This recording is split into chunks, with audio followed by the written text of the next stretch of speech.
Welcome to the next episode of the After Hours podcast. In today's episode, Frankie and Daniel talk to Lindsey about her experience with the Genoa Bar and Saloon. Fun fact, the Genoa Bar facility is so old it existed before Nevada was even a state. So sit back, get comfortable, and grab a cold one with the boys for another After Hours interview. How are you doing today, Lindsey? Great. Thanks for having us on here. This has been fun listening to your other stories this last week. Oh, sweet. Yeah, I'm glad you like them. Any in particular that you found interesting? Well, I just watched the gaming bar one that you guys just put out in, where was that? Missoula, right? Out in Atlanta, Joystick Gaming Bar? No. LFG Gaming Bar. LFG. Yeah. I thought that was just a great concept. We don't have anything like that around here, so I was really interested in that, and that would probably be right up my husband's alley. He's a big gamer, so I'm excited to share that one with him. He's probably going to want to go do that or something. Yeah. I'm surprised that you guys don't have any gaming-related bars out there, because what are the kids going to do when their parents go to Las Vegas, right? Like, their parents are going to be gambling, Yeah, maybe there is in Vegas. I'm not really sure. Vegas is like 8 hours from where we are. So we kind of joke that Vegas is like East LA or something. Like that's a Northern Nevada joke that, Vegas isn't really Nevada, even though everyone thinks when they hear the word Nevada, they think of Las Vegas. It's like a North-South rivalry thing, I think. Okay, that's interesting. I know everyone's like, oh, and I'm like, I actually never went to Las Vegas till I was 24 years old. And I've lived here my whole life, but it was fun. I had a good time there. So you're originally from Genoa? Yeah, I was born in South Lake Tahoe, which is like 35 minutes from here, but raised in the Carson Valley and have lived in Genoa. I live in Carson City now, but I would consider myself a native to the area. How do you like the area? It's a great place to live. There's a lot to do. We have a ton of recreational activities. We have a really big tourism industry being so close to Tahoe and Reno as well. We see a wide variety of people, and it's just a really beautiful, beautiful place to live. It's hard for me to picture like not having Lake Tahoe kind of in my backyard. Hard to picture being away from it. Is it literally in your backyard or figuratively in your backyard? Figuratively, like 25 minutes away. Okay. So I was going to say that'd be really awesome if it was right there. I actually visited Lake Tahoe as well, and some of the houses over there, holy crap, they're nice. Yeah. Yeah, my husband and I, we just drove around the lake yesterday. We had our first kidless date in probably over a year. And we were driving around fantasizing about living up there right on the water. It's really beautiful. That's awesome. And you have been in operation for how many years now? 167 years this year.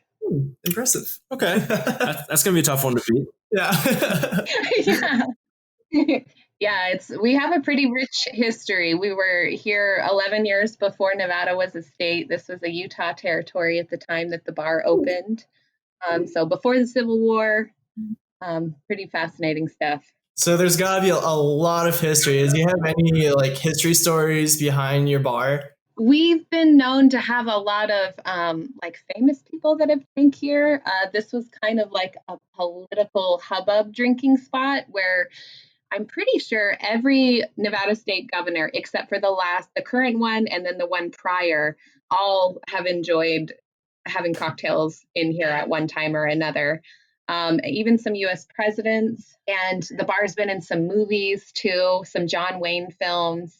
The town was in Misery with James Caan and Kathy Bates, that thriller one. So yeah, it's an interesting place. My family is the 7th family that has owned it in the time period that it's been around. When did your family start to run the bar? 20 years ago.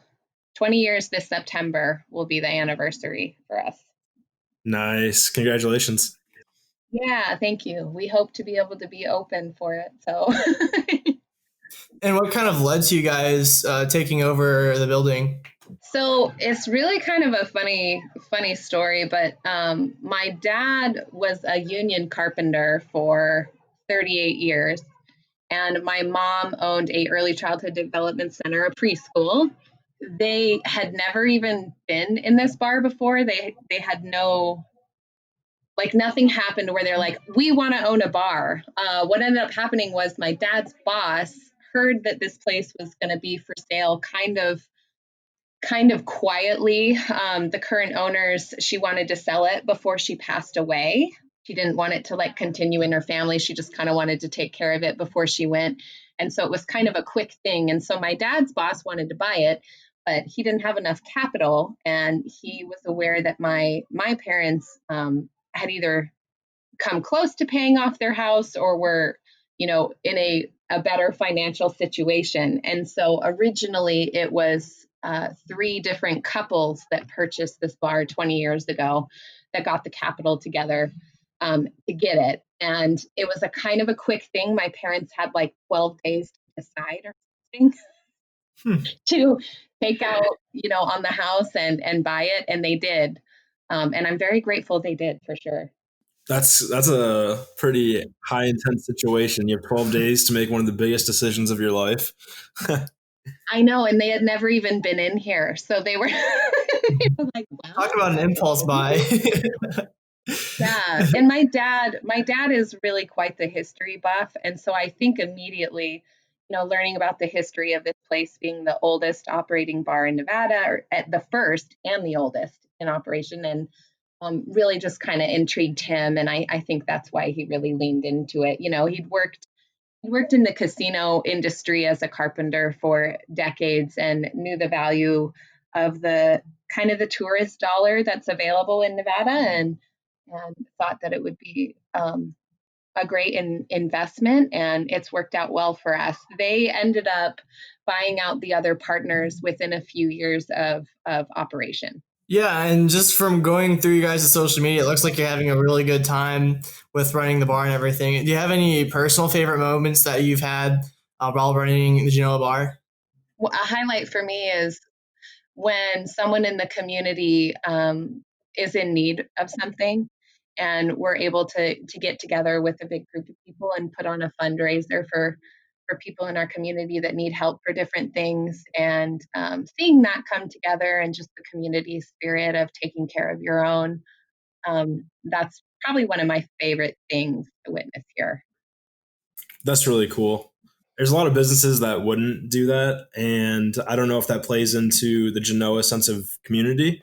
Do you believe that Genoa, as a whole, is I'm losing the words I'm trying to say, but I guess is Genoa just like any other place where you can have business owners that come together for good reasons and not be in competition? Yeah, I mean, there's always, human beings always have different personality things they bring to the table, and in a small town of 300, we do have large populations surrounding us, but it's kind of like the little town of Mayberry, and then people sometimes battle it out with each other in a sense, where someone's angry at someone for a while or whatever. But for the most part, we all really try to work together. And like if I run out of cranberry juice or something, I know I have 2 places in town I can go to and borrow cranberry juice. If we run out of a CO2 tank, or if they run out of a CO2 tank, they can come here and borrow one of mine. And so there is a good community partnership here, for sure. When you do have beef with another bar or anything, do you still have draws like how you did back in the 19th century? No, although we still have the the hardware on the outside doors for the steel shutters in case that happens, but we haven't had to evaluate that at all. So Yeah, that's good. So you guys have been in operation for over 160 years, but your family 20 years ago. And how long have you been working there? I've worked here for 9 years, and I've been managing for, I would say, about 8. Cool, right on.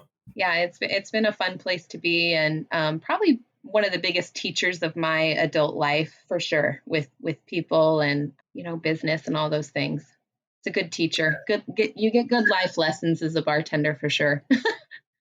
Absolutely. What were you doing prior to this? So prior to this, I was a preschool teacher. I had done that for about 7 years. And then when I started working here, I actually did both for about a year straight. And that was pretty fun and exhausting. Daily as a teacher, and then your nightlife cosplay as a bar owner or bar manager. That's got to be pretty intense. Was there any similarities between looking over like the preschoolers and looking over, maybe you have a few drunks here and there? Is there any similarities between how they're acting or anything? Yes. So I would say that my negotiation skills with difficult human beings have proved to be very beneficial in both those positions. And yeah, it goes well together. Use your inside voice. And if you don't have anything nice to say, don't say anything at all, all that good stuff. And it'd be pretty funny too when, like a parent of one of my students would come in on like a Saturday night when I was working, and, they're great, responsible parents, and their kids are great. And they've gone out with friends, they've gotten a babysitter, whatever, and they've had a few cocktails, and then they end up late at night at my place, and they walk in and they see me. Oh my gosh, it's really funny to see people's reaction. The most common reaction is you never see people who try to sober up quick. It's like I'm a police officer. It's like instant sober. I would like a glass of water. It's pretty funny. That's awesome. Yeah. And it's pretty common in Nevada for teachers to also work in casino industries, bar industries. I have 2 teachers that work for me right now.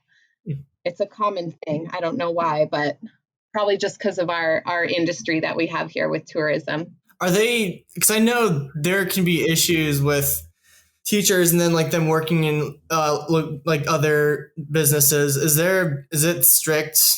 No. You know what I'm saying? Like, Yeah. if you're Sure. if you're a teacher and you're seen in a different environment, you can get fired for it. Is that really strict over where you're at, or is it a little loose? No. Yeah, no. Nevada is probably one of the least restrictive states kind of in the country. That's kind of how we feel about Nevada. We don't have a lot of over-regulation type things. It seems to be drifting more towards that lately, of course, but yeah, no, nothing like that. Oh, you guys are catching up with the rest of the U.S. Yeah, unfortunately. No, I know how it is. My mom works in a school district, and she tells me stories all the time. Like if teachers post something on social media that is considered provocative, even though it's like not, or they have alcohol in pictures, stuff like that can really they can cause harm to the teacher's career, and they get reprimanded pretty often for that. Yeah, I don't know any of like the rules or regulations about stuff like that, like on your personal side, but I know as far as you holding another job that's in a legal industry in the state, it's not gonna affect you negatively. Many of them are like blackjack dealers and poker and stuff like that too. Yeah, it would suck if you were working at a bar as a bartender or something, and then someone takes a picture of you serving drinks, and then that's on social media with drinks in your hand or something, and the ramifications of that. Yeah, Nevada is a pretty, I don't know what the right word is to use for it, but kind of like get over it. At least Northern Nevada is for sure, but that's pretty cool. How's Northern Nevada taking to the regulations that are being put in place for COVID-19? Well, I mean, everyone is trying really hard. Unfortunately, so our governor's decisions on enforcing regulations, he has kind of handed it over to OSHA and partnered OSHA with the Nevada Business Industry or Business of Industry. So OSHA is the one that is enforcing a majority of the regulations, as well as health officials and stuff too. So they're compiling compliance numbers and giving them, and Southern Nevada was like 49% compliant across the board, and Northern Nevada was, I believe, 82% compliant. We are trying to do as best as we can. So it's kind of unfortunate that we feel like we're getting a little bit lumped in with Las Vegas's issues when they make decisions across the board to close different counties' bars. So we're waiting on the word on that as we speak right now, if we're going to be in operation past midnight tonight. Right. So Las Vegas, are they still operating casinos, or is it bars that are closed down right now? It's just bars right now. The casinos are open. Damn. Yeah, I know. And it's hard to look at restaurants because we don't serve food. So the way they're classifying it is if you don't serve food, you don't get to be open. But here we're super fortunate that we have a very large outdoor patio. And so even when we were legally allowed to open the inside on May 29th, we made the decision we weren't going to do that, and that we were going to do outside cocktail service where they can walk up and order from two different windows and, enjoy it outside. We just didn't want the staff to have to enforce social distancing on the inside of the bar and deal with occupancy counts at the door, because at 50% occupancy with the small building that we have, it would be really hard to control. And there's a lot of tourists out right now in Tahoe. And so we see, on a weekend, we can see well over 1,000 people a day. We just don't want to have to deal with that. So it's kind of really sucks for us that we're going to get not even allowed to be serve outside, even though we've done everything we possibly can to try and do things right, or more than they're asking prior. So yeah, sorry to be a Debbie Downer, but Have you considered looking for a loophole and maybe selling peanuts or popcorn, as that is technically food? We tried that in April. We tried to get a deli license to serve hot dogs, and they wouldn't give us a deli license because we don't have a commercial dishwasher. So Oh man. yeah, I'm like, this hot dog can live for like 9 months in the fridge, and I need to have a commercial dishwasher to serve it in a nacho tray. That makes a lot of sense, but Yeah. So you don't have a commercial dishwasher, but you do have a bra seller. And I was just wondering if you could expand on that, because we saw that on your website and we were intrigued. it's actually not a cellar, it's a safe.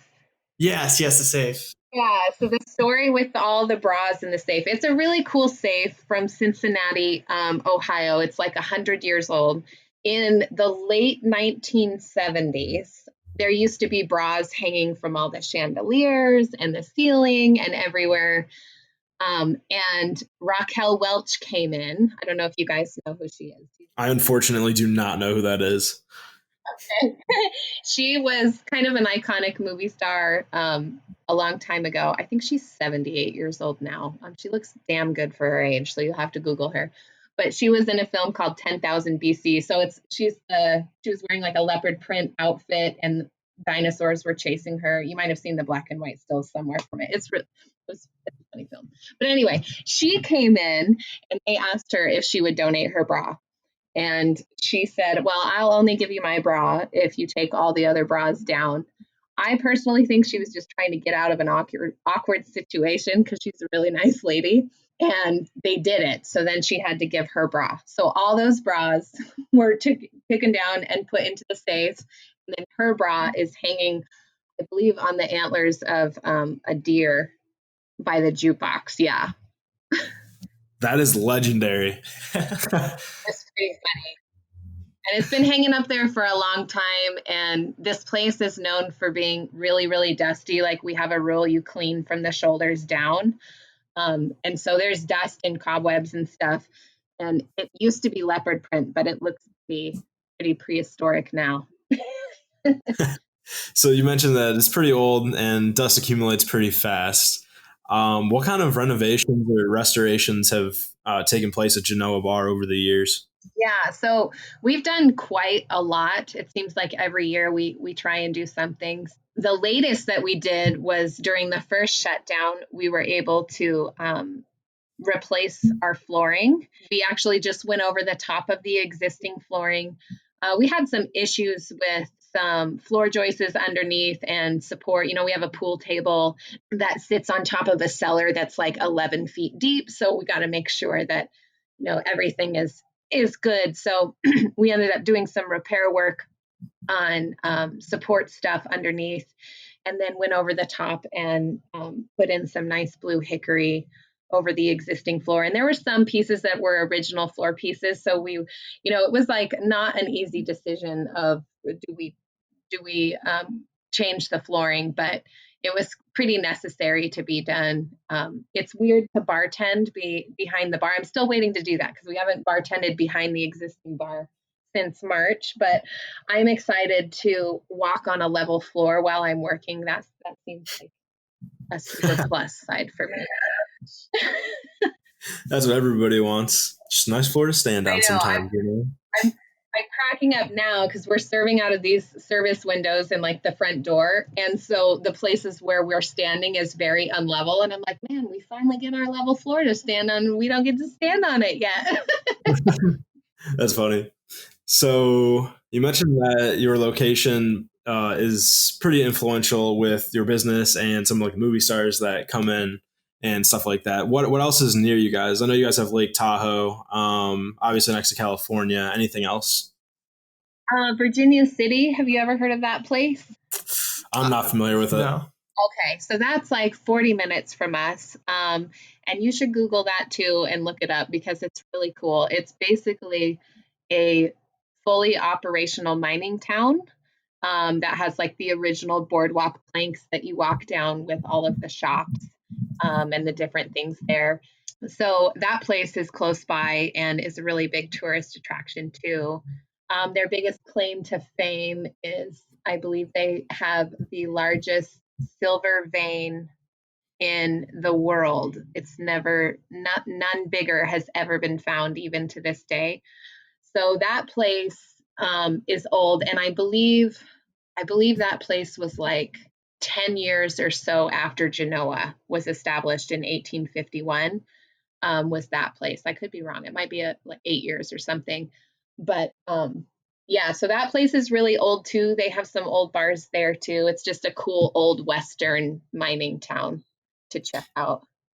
Is that city haunted? Because I recall seeing Ghost Adventures. They went somewhere that looked a lot like that city. That's one of the places where they got really famous was the Washoe Club in Virginia City. And I've toured that place. I've gone on some ghost tours and stuff, and there's definitely stuff there for sure. All right. I mean, now you got to tell us. Like, you can't just leave us with that, right? What are some really good ghost stories from your experiences there? Okay, well, I have some from the Genoa Bar that are pretty wild. I'm all ears. I can listen. I know, right? People love this. So one of the stories I have is I'm busy, like it's in the afternoon, and my whole bar is full, and I'm at my pour station, and about 12 feet away is a cooler, and there's plastic like beer pitchers on top of the cooler. And it's like the roll top kind, that you open to get beer out of. And a plastic pitcher flew off and hit me in the leg as I was pouring a drink, and then fell on the floor and like made a bunch of noise. And there was 4 gentlemen sitting there that saw the whole thing happen. And they were, I couldn't talk for a second because I'm like that. I am a very like, I got to find the logic. How did that happen before I go like totally freak out that something's paranormal? And you learn to do that when you work in an old bar because you're just going to lose your mind if you don't. Yeah, they were like white as ghosts, and they immediately put their hands up in the air like, like you're raising your hands to a police officer or something. And we're like, we didn't do that. We didn't throw that. And I'm like, no, I know you didn't. You didn't move, and they very quickly closed out their tabs and left. They were pretty freaked out. Oh my God. I wish something like that would happen to me. Yeah. No, you don't. Yeah. No, you don't. I know it's unnerving for sure. And then when I first started working here, you're here by yourself. I was working Saturday, Sunday nights, and you're here by yourself at, 2:30, 3 o'clock in the morning when you're closing sometimes. So you do last call with the last few stragglers, give them a porch beer, lock the door, like tell them it's over. I had done that with a few gentlemen, and I'm back in my office on the other side of like 18-inch brick, which is my office is like an add-on to the existing building. That's the old wall. And I'm sitting there and I'm hearing men talking and laughing and carrying on inside the bar. And I immediately am like, how in the hell did they get back in here? Like, I locked all the doors and I told them I was done, and I'm like kind of pissed off. So I jump up and I go out there and I'm like, okay, nobody's in here. And I was so convinced that there was people in there that I'm like checking the bathrooms. Then I'm like, okay, maybe I just heard them outside. And so I go outside and they're not there. They had left. And so there was nobody there. And that happened twice before I was like, okay, I'm just going to turn the TV on in here while I'm alone. And like Friends on TBS will play at 2:30 in the morning. And that will be what I hear. That is so spooky. Do you know, like, have you done any research behind like the history is like if there's any deaths in the bar or anything crazy or? Sure. So, I mean, deaths in a bar isn't like that abnormal of a thing, I guess, but any like really tragic or like murders, none that we know of. There are stories in town about them pulling people out of here that had committed crimes, and then we have a hanging tree in town. That sounds terrible, but where they hung somebody that had shot somebody in town that was like very beloved, but none really bad that happened here. We have had some different paranormal investigators come in that have all talked about a gentleman named Red that visits this place. And from what they have said with different psychics and some EMF recordings and stuff like that, he chooses to come here because this was his favorite place.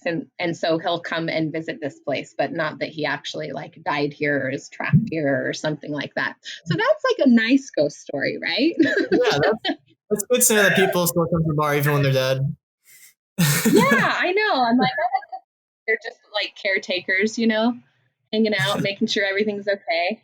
That's sweet. Yeah. Like, imagine just having like a customer that you liked for a really long time and then they died and you were sad and they still come back and visit you. That's pretty cool. That's pretty sweet. Yeah, I know. I mean, it would be kind of terrifying, but you get over it. It would be terrifyingly awesome. Yeah. Yeah, and there's stories over the years. My parents, like when I was younger, they have had, I think, a couple of bartenders who literally got too freaked out to be in here and like locked the door and then turned in their keys and were like, sorry, can't do it.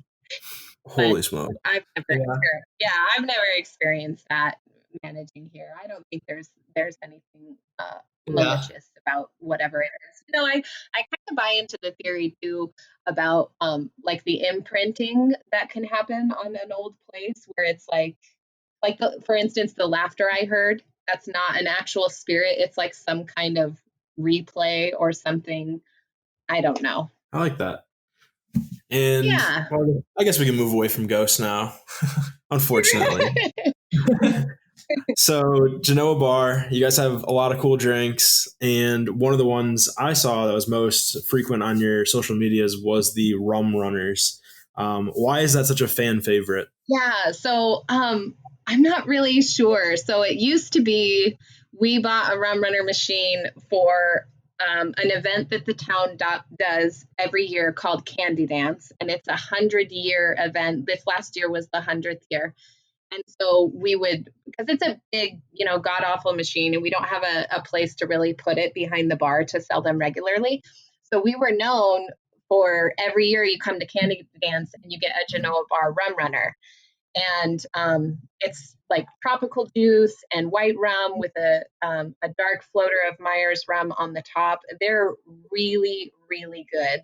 And with how we adapted to serving with COVID in mind and having the service windows, we've been able to operate with our rum runner machine every day since we're set up better to handle it that way. And so people have been super, super stoked and super excited about being able to get a rum runner more than once a month, like if we do an event, or once a year even. But the old girl is like 40 years old and she crapped out on us.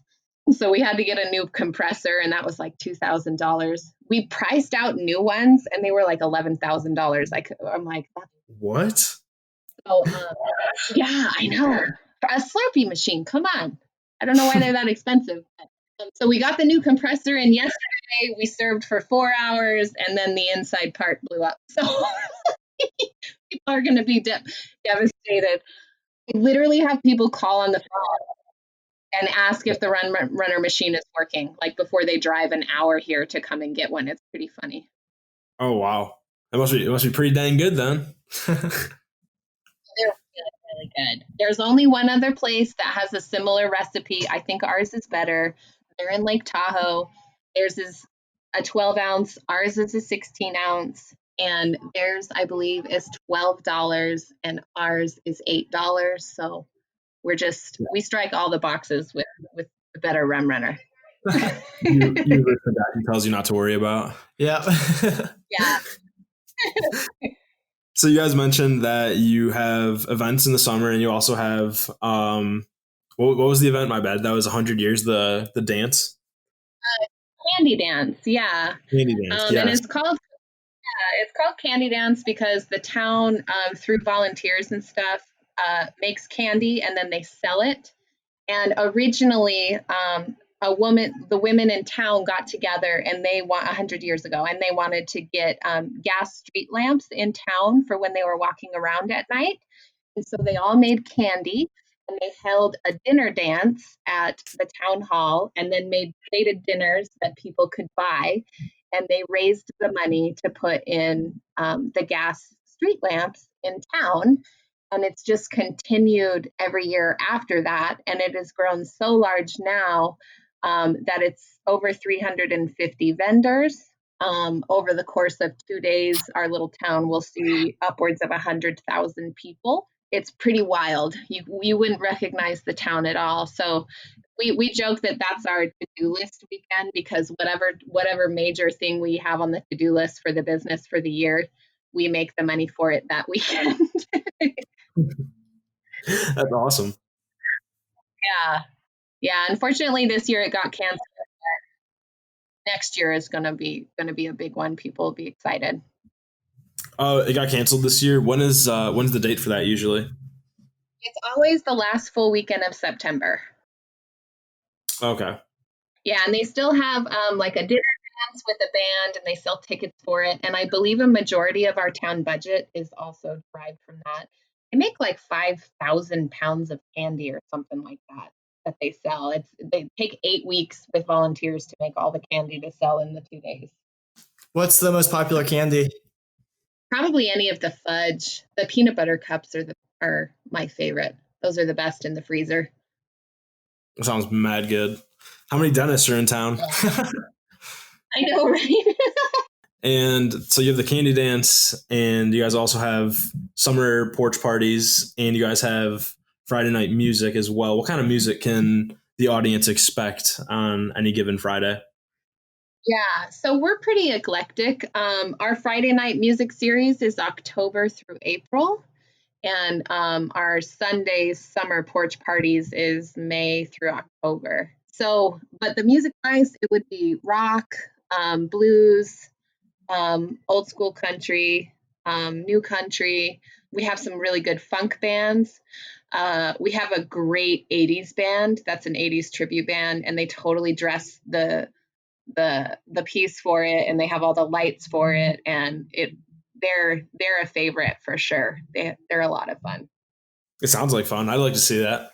Yeah, it's pretty funny because they bring like all the black lights, and then everyone wears neon, and you're in this old Western country bar that's like 160 years old. That screams Nevada to me. That would be something that you would see in Nevada for sure. It's pretty fun.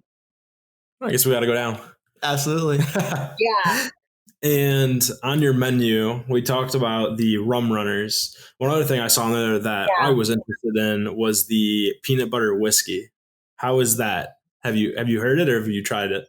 Yeah, no, that is delicious. And I don't like whiskey, but I would give up everything on the planet before I gave up peanut butter, probably. So it works really good for me. But yeah, no, I actually had to get it because I was getting asked daily for it for like 2 weeks straight last winter. And I'm like, okay, all right, I'm getting it. I'm getting it. But it's called Screwball. It's really, really good. Is that locally distilled? Because I've never heard of it here anyway. I don't think so. I don't know where it's distilled. I know they're pretty big. They're probably just not, to sell it across state lines with different, like you have to go through things to be able to sell in different states. So I think they might just only be on the West Coast right now or something. Right. And I didn't mean like them specifically. I've just never heard of peanut butter whiskey. And I'm also a very big Really? I'm a very big fan of peanut butter in general, peanut butter ice cream, whatever it is. So yeah, I've never had it, but I'd love to try some. Yeah, it's awesome. You just probably have to make a trip out west just for it because it's that good. It's really good chilled. It's really good in coffee. It sounds delicious. I mean, like Frankie said, I love me some peanut butter. I also love me some whiskey, so I'm sure it'll taste fantastic. Yeah. And what are some other highlights from Genoa Bar in the history of its legacy? Is there anything in particular that stands out as one of your favorite stories? So we have a really cool story about John Wayne. They did all the filming for his very last film that he did, The Shootist, in our area. And they did some filming in the bar too. I don't believe the bar made the cut in the film based on watching it. I can't really see if that's us or not. But when they wrapped up production, during that time, I guess I should preface with John Wayne's character in that film, he knew he was dying, and that's the character he was playing. And also in real life, John Wayne also knew he was dying and had a recent diagnosis. And they wrapped up production here, and he came to the barkeep in the bar and said, what is your highest revenue day out of the year? What is the number? And the barkeep told him, and he said, okay, times that by 7 days, and I want the keys, and I want to be left alone in here, and I don't want anyone coming in. So he drank in here for a week alone. It's kind of a sad story, but it is a really cool story too. That's wild. Yeah. I've never heard that story. Yeah, it's kind of a trip, and like you imagine what he was thinking about or what he was doing while he was in here. It's kind of interesting stuff. Yeah, and they didn't have like Grubhub back then or DoorDash. I don't know if he was eating anything. I know, I'm like, hopefully there's some peanuts in here or something. Knowing John Wayne, he probably was packing his own T-bone steaks with him or something, or Marion Robert Morrison, that's what we should say, because that was his real name. But that's awesome. Yeah. Any other crazy stories you want to share? Yeah. So I don't know if you guys know that song. It was Toby Keith's song, "I Love This Bar." Mm-hmm. I love this bar. Yeah. I'm not the biggest country fan, but my mom loved country, so that's all I listened to growing up. Yeah. Yeah. Right. So probably most bartenders, it was in the top 10. It was the number one bar jukebox song for like 5 years straight. So if you would ask to like take a poll with bartenders in either Western bars or bars that play a lot of country, which song like makes them crazy and they could go without ever hearing again, it would probably be that song, just because we've all heard it so much. It's gotten better here for sure because we finally have an internet jukebox. Before, when we had a CD jukebox, it was like dying slowly, but that's just my opinion. A lot of people love that song. Not knocking Toby Keith. Anyway, he plays up at Lake Tahoe every Labor Day weekend.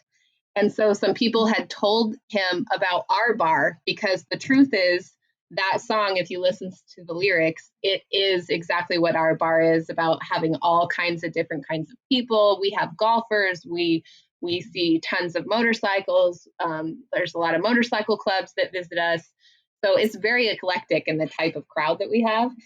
And so some folks told him about our bar. So he came down and bought one of our t-shirts. And then later that weekend, when he was on stage and he went to sing that song, he put our shirt on and then sang that song. So that was pretty cool.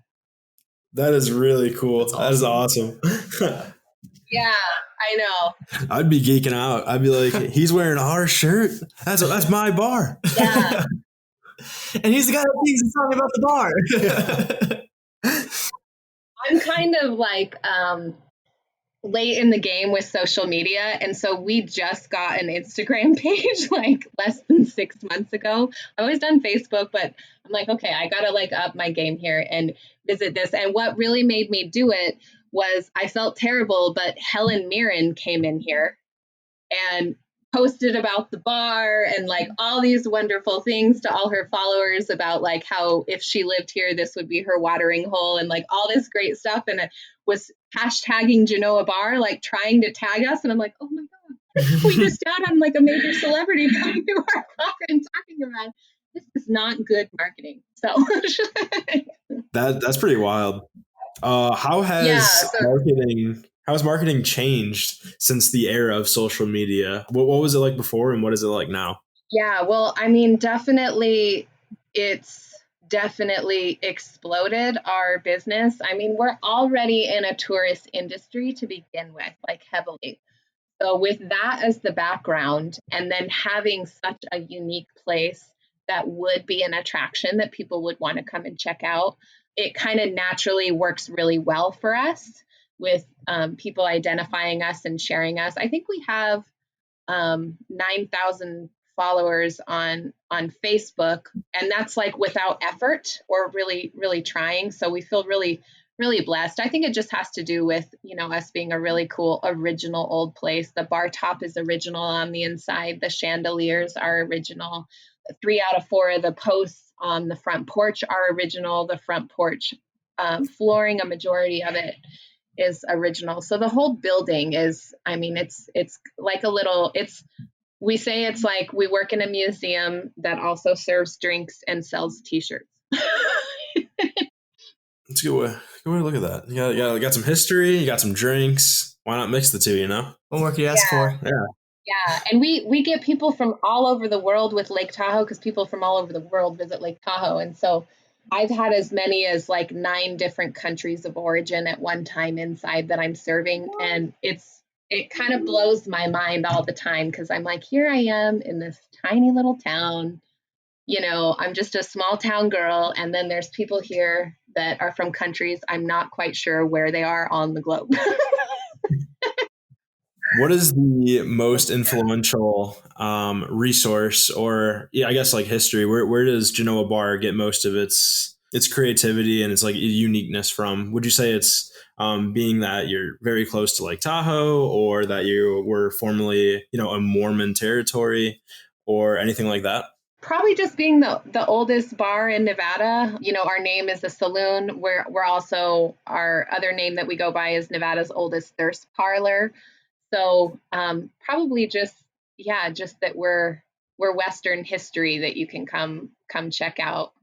That's close by some big attractions. Right on. When you first got into the industry, you said before that you were not really familiar with it and that your family wasn't like a thing that was passed down from generation to generation. It was all relatively new for your family. What is something that you guys all learned along the way that you wish you had known going into it? I can't really pinpoint anything that I wish we would have known because I feel like all the experiences of figuring out along the way has helped us grow and succeed. So I'm not really sure how I would answer that, but I think as a family, us working together, it's actually been really good for our family. And a lot of families probably couldn't say that. I think just paying close attention and really educating yourself on the industry. My dad did a really, really good job of befriending other bar owners and learning from them, and specifically like old bars or some like the Bucket of Blood in Virginia City is one that my dad kind of investigated a little bit to really learn definitely knowing your industry and making partnerships with other people in the industry is like something you definitely should do.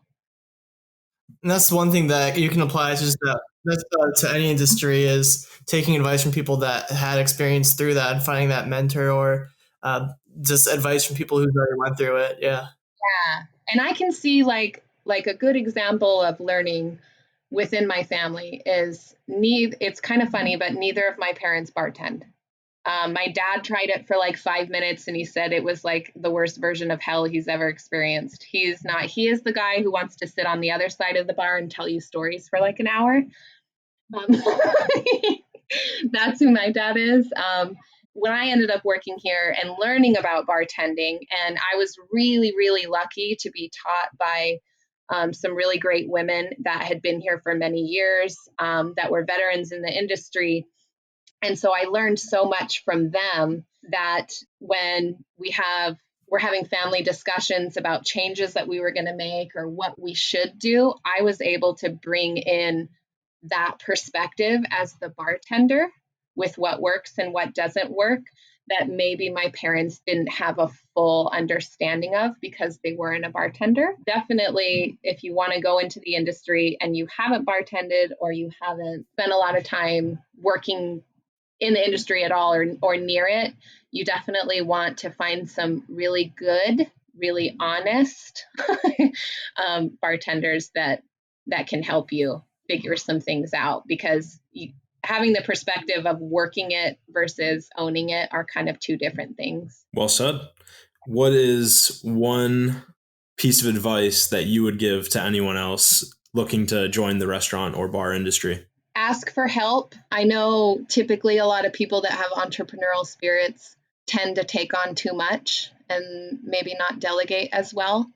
And so find your team, find people that you can rely on, trust on. That's been a big experience for me to learn how to do, is to kind of let go of control of things and not try to do everything. Because when your heart and soul is so attached to your income, your profession, your livelihood, it can be a little taxing emotionally. So just, ask for help and, set some boundaries for yourself to regroup and recharge when you need to do it.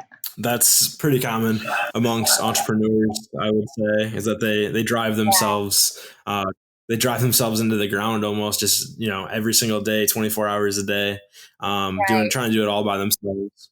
Yeah. Yeah. I mean, and I know for me, like during the 10 weeks we were on lockdown with quarantine, I felt myself personally about like, okay, when we go back, you're going to go back better than before. So what can you do to help yourself run this place more efficiently? I have a young family. I have 2 little kids, a 1-year-old and a 2-year-old. So I can be stretched kind of thin at times. So I want the best for my family and I want the best for my business too. Congratulations on the little ones. Thank you. They're crazy. If you weren't operating a bar, what do you think you'd be doing? Besides being a preschool teacher. Right. I don't know, other than I would be working for myself. That is probably kind of the only thing. I am like a person who likes change and likes new experiences and is kind of ambitious like that. So I'm always open to pursuing and learning about different things. But I don't have anything that I can really think of that I would do other than this, other than for sure knowing I would work for myself.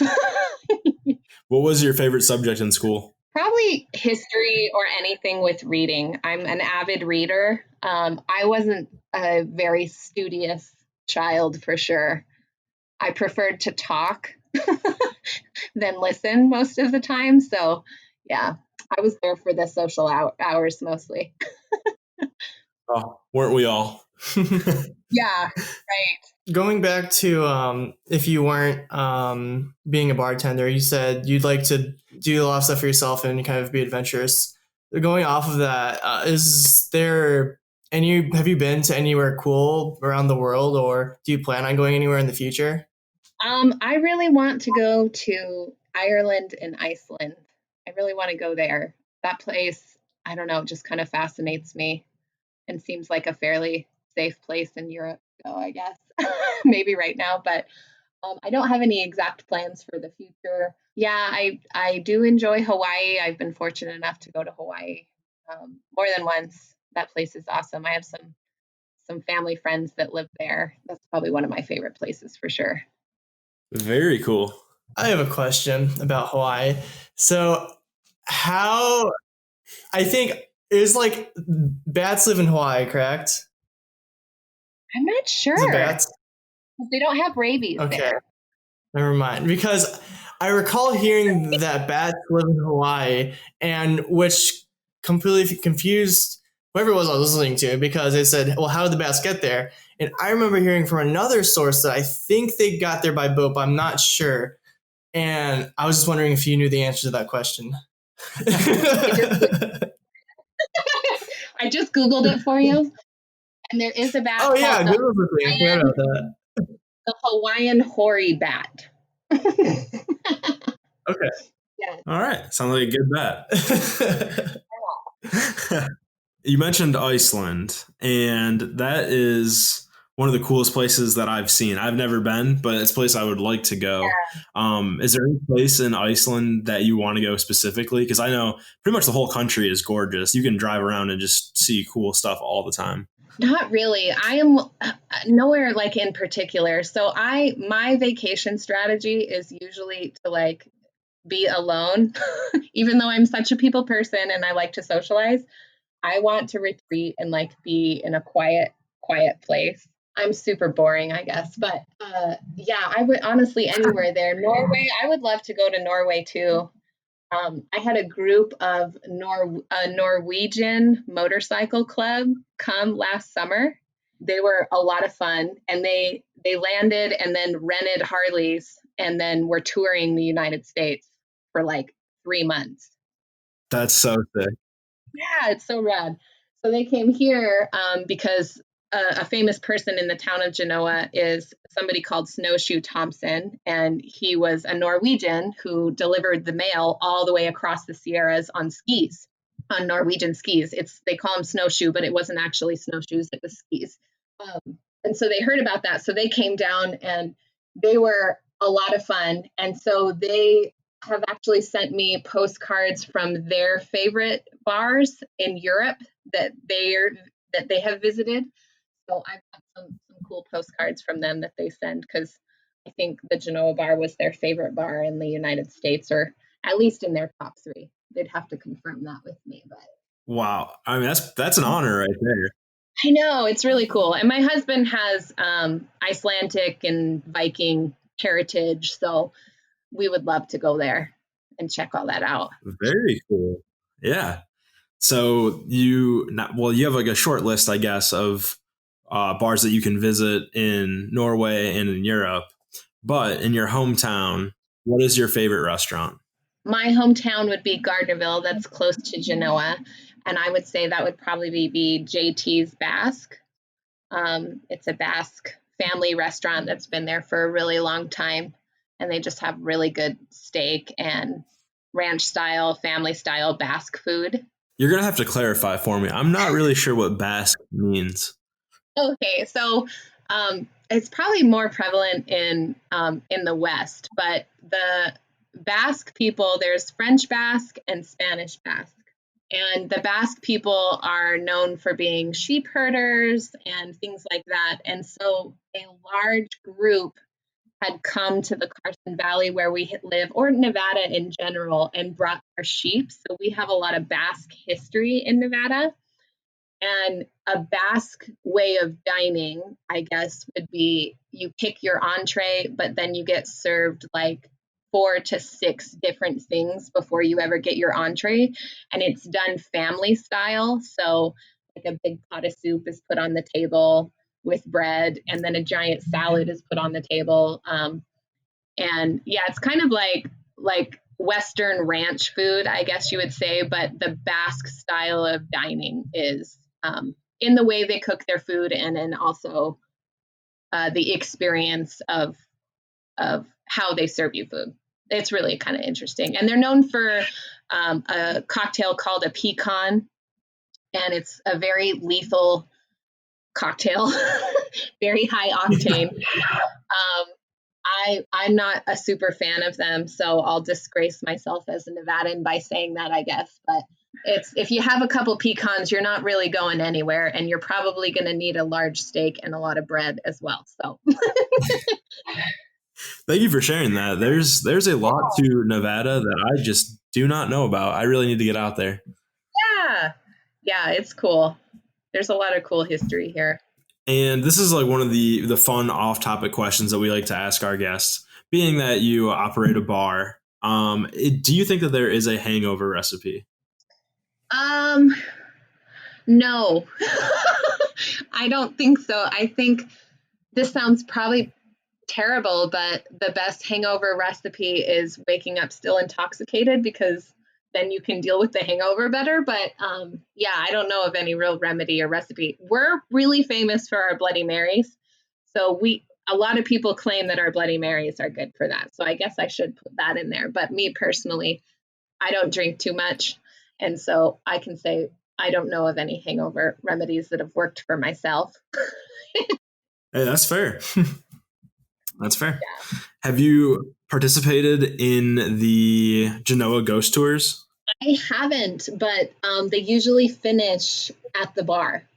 And so they bring the group in afterwards. And yeah, it's pretty interesting. I have like a weird kind of like ghost psychic story about one of those tours, if you want to hear that one. Oh yeah, I'm always down for some paranormal stuff.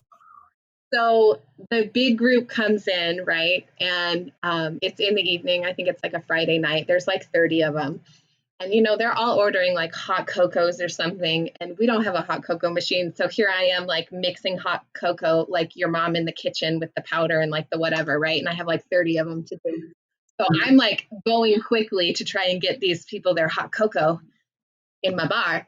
And there's this older couple sitting across from me at the pour station. And it's so funny. They have a iPad and it has one of those ghost detectors on it. And it's like doing the radar thing and like circling around and like pinging, oh, there must be something over there and blah, blah, blah. And they're just so into it. And I'm trying to keep a straight face because I'm like, this is just a bunch of horse shit, right? But yeah, I'm like, okay. And so then the word generator on the app starts saying Kepler, like Keplar, and it starts repeating it over so much that it's like hundreds of times Kepler, like in this app. I don't know what the word generator was. It's like supposedly the ghost can manipulate it and like put a word in there or something. Mm-hmm. And so they start freaking out and they're like, who is named Kepler? And like they're like, well, is there anyone in the cemetery? Is there anyone in town? And they're asking me while I'm trying to work, and I'm like doing all, and I'm like, I don't know. I have no idea. I have no idea. And then it clears out or whatever, and then they get up and leave. And I'm cleaning up, and I remember that the night before when I worked, in the same two seats those people were sitting in, there was two guys sitting there. And we were having a conversation about the golf course nearby that had just sold. And we were trying to remember the last name of the new owners. And we couldn't remember what it was. And we did the whole thing for like 20 minutes. Oh, it's right on the tip of my tongue, but I can't say it. And we're like, we know it starts with a K, and it was Kepler. Oh, man, that's crazy. Yeah, so it was super creepy that like 24 hours later, like whatever was answering that, and here I am like making fun of these people, and then like after they leave, I'm like, holy crap. Not only is the ghost still lively coming to your bar, but it's still helping you guys out. Yeah, I know. He's aware of real time and wants to give the information that we all need. That's too funny. That was the first thing I thought of. I was like, man, that ghost was just chilling in there the night before. He was listening. It's Kepler. Yeah. It's like, you idiots. How do you not know? I mean, crying out loud. No, that's absolutely wild. That's one of the better stories I've heard. Yeah, that was a weird one for sure. And it seems like a lot of the ghost stories that I have are similar in nature to that. Like it's some weird psychic thing that happens and not like seeing an apparition or anything like that. Just weird stuff. Oh yeah. I mean, just the paranormal activity can come in so many different forms. Like I don't even know what to say. It's just this whole other, I don't even know, study. Some other. Yeah, it's hard to examine. What is your favorite thing about operating a bar? So I would say for sure seeing people's joy and excitement and the wonder that they sometimes show when they walk in here for the first time. That is a favorite thing. The other favorite thing is when people come in that maybe have been gone for a long time and they tell me a story about when they were a little kid and they came in here with their dad or their grandpa, and had a cherry Coke while their dad or their grandpa had a beer on the porch. We've had, being open for so long, it feels kind of like we don't just own this place, but we're like caretakers of history. Like we exist alongside with it. It doesn't feel fully ours. It feels like it exists outside of us. And so it's just really cool to hear different people's experiences or what their life was like when they used to live here or if they're revisiting. One of my favorite stories about that was a family came in one night while I was working. And it was clearly a multi-generational family that came in, and they had brought the matriarch and the patriarch of their family in to celebrate their 70th wedding anniversary here because they met here. Oh, wow. Yeah. And so for me, that was like a really like heartfelt moment for me to kind of witness that. And I met my husband in this bar before I was working here. Actually, it was kind of funny. We were dragged here against our will by other people, and that's how we ended up meeting. But yeah, just to see the history of that and to hear people's stories, it feels very special. That's really awesome. So we're a little over an hour now. We don't want to take you for too long. Do you have any final thoughts about anything you'd like to mention about your bar? Or any final thing you'd like to say? We're just an old school bar and a fun neighborhood place, and also a great place to come visit and check out. And God willing, this place will be here long after I am. Another 160 years. And then are you going to be a ghost and haunts the bar as well and help the oncoming? Oh, for sure. I'm gonna throw plastic something at somebody for sure. Awesome. Thank you for your time, Lindsey. Where can they find you on social media? So you can look us up at Genoa Bar, Nevada's Oldest Thirst Parlor is our page name. And then on Instagram, I believe we're just Genoa Bar. Cool. Thank you so much, Lindsey. Yeah, thank you. It was fun. All right, After Hours Nation, we hope you enjoyed today's episode. If you'd like to stay updated, you can check out our site at afterhourscast.com. Don't forget to tune in next Tuesday morning for our next episode. After Hours Nation, stay thirsty, my friends.